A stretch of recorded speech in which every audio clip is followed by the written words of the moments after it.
As you might know, the world of Elden Ring draws heavily from alchemical principles and symbolism. For example, we find the Ouroboros, a serpent devouring its own tail, symbolizing the eternal cycle, infinity, and self-creation in alchemy. Within Malekith's boss arena in crumbling Farum Azula, the location itself can be seen as a symbol of eternity, a space outside of time, built from the petrified remains of its long-lost inhabitants. In alchemy, everything revolves around the magnum opus, or the great work. To achieve it, 3 distinct stages must be completed, each represented by a bird, a black raven, a white dove, and a red phoenix, symbols of transformation on both the spiritual and material level. And this very principle can be applied to Queen Marika and her transformation into a divine being.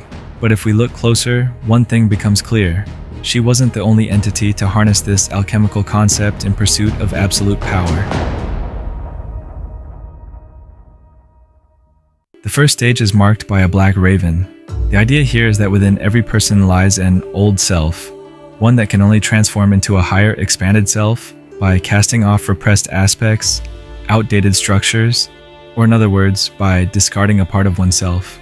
In Shadow of the Erd Tree, Saint Trina is described as the discarded half of Miquella. For falling for St. Trina, while knowing that she was the discarded half.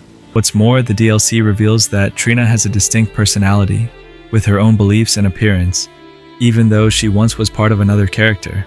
And according to the description of the Sword of St. Trina, this division did not begin only with Miquella's rejection.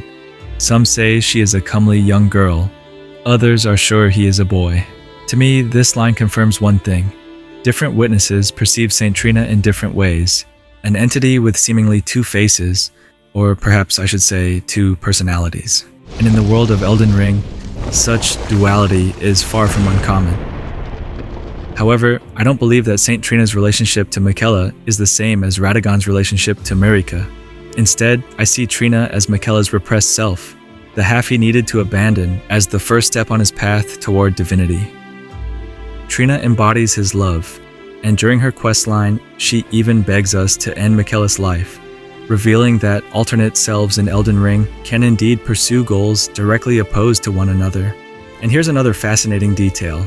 The first alchemical stage, Nigredo, also represents death, dissolution, darkness, and putrescence. Surely it can't be a coincidence that Saint Trina is guarded by none other than the putrescent knight. I'm convinced that Marika's path to godhood served as a blueprint for Miquella, guiding him in his own pursuit of the same goal. Still, one thing is clear. Despite the earlier parallels, Radagon cannot be Marika's repressed self. So, who is it then? Marika is described as the vessel of the Elden Ring, and in the various endings we actually see that the Elden Ring resides within her. Its appearance shifts depending on which rune is contained inside, suggesting that runes can be added and perhaps even removed. As we know, in order to establish the Golden Order, Marika first had to remove the Rune of Death from the Elden Ring, erasing the concept of true death from the lands between. We also know that runes in Elden Ring are often deeply tied to the beings who bear them. Time and again, we are rewarded with great runes after defeating our fallen foes, and it's no mystery who is connected to the Rune of Death, and who had to be defeated before it could be sealed away: the Gloam-Eyed Queen. From the story of Miquella and Saint Trina, we've already seen how a repressed or cast-off self can become an entirely new person, with goals and ideals completely opposed to their original. So the question is, could the Gloam-Eyed Queen once have been a part of Marika herself? Perhaps when she slew the Fell God, or when she led the crusade against the Hornsent, she later rejected this side of herself by excising the Rune of Death from the Elden Ring within her. Afterward, she may have tasked Malekith with defeating the Gloam-Eyed Queen and sealing away the rune tied to her.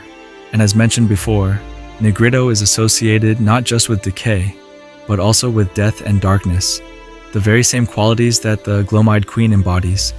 Both she and Saint Trina are also linked to the color purple, Trina through the color of velvet, and the Queen through the word gloam. This possibility, that she was once part of Marika, also lends support to the widely held theory that Messmer and his sister were originally the children of the Gloam-Eyed Queen, stolen and raised by Marika. That would also explain why Messmer exhibits serpent-like traits and bears a resemblance to the Godskin Apostles. There's another telling detail. The statue of Marika in Messmer's boss arena is clearly inspired by depictions of the Virgin Mary. A very similar figure exists in the form of the abductor virgin, though here the statue is adorned with serpents. Both portray essentially the same form, yet the difference in ornamentation makes it seem as though the abductor virgin was deliberately crafted to mock Marika. And of course, as we all know, to abduct means to kidnap. This could even explain why we see Melina, Mesmer's younger sister, with one gray eye and one purple eye in the frenzied flame ending, instead of the golden eyes she bore before.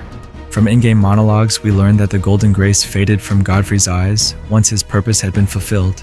In the same way, the kindling maiden's golden eye faded once she had served her purpose. What remained was a dull, lifeless gray. The seal over her other eye, likely the imprint of a raven's foot, a clear symbol of death, also vanished. And at that moment, her second eye opened, a purple eye, inherited from her true mother, the gloam-eyed queen, but sealed away by Marika, just as Mesmer's abyssal serpent had been. Just like Saint Trina, the gloam-eyed queen represents a counterpart, two sides of the same coin, chaos and order.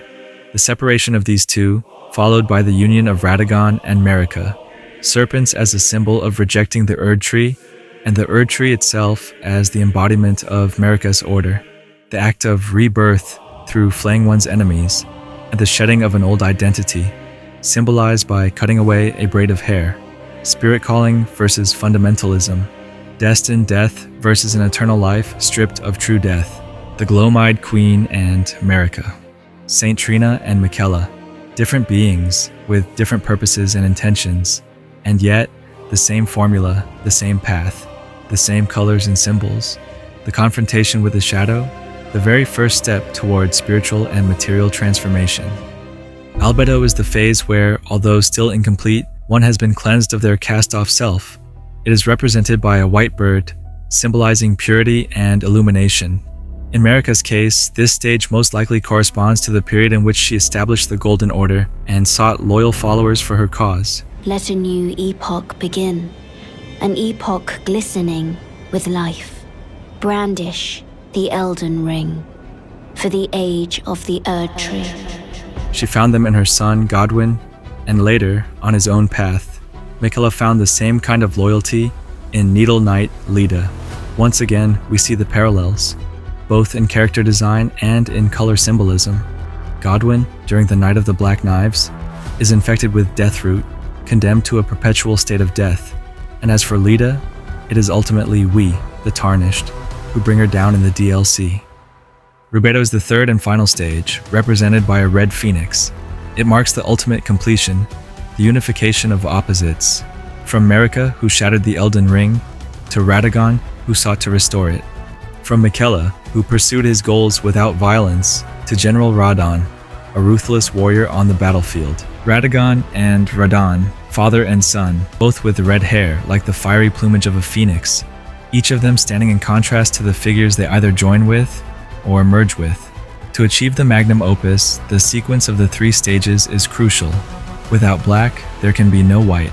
Without white, no red. And without red, there can be no magnum opus. And so, when we look at the grand design of Elden Ring through the lens of alchemy, we see that every fragment of its story reflects the path of transformation, the shedding of the old self, the search for inner light, and finally the union of opposites in pursuit of completion. Whether it's Marika and Radagon, Miquella and Saint Trina, or the shadow of the gloam-eyed queen, each follows the same formula, the same eternal cycle. The magnum opus is not just an alchemical process, it is the very heartbeat of the lands between. But the question remains, who, in the end, truly achieved it? Was it Marika, Miquella, or perhaps someone else entirely? That's for you to decide, Tarnished. If you enjoyed this dive into the hidden alchemy of Elden Ring, don't forget to leave a like, share your own theories in the comments, and subscribe for more lore deep dives. Until next time, may grace guide you.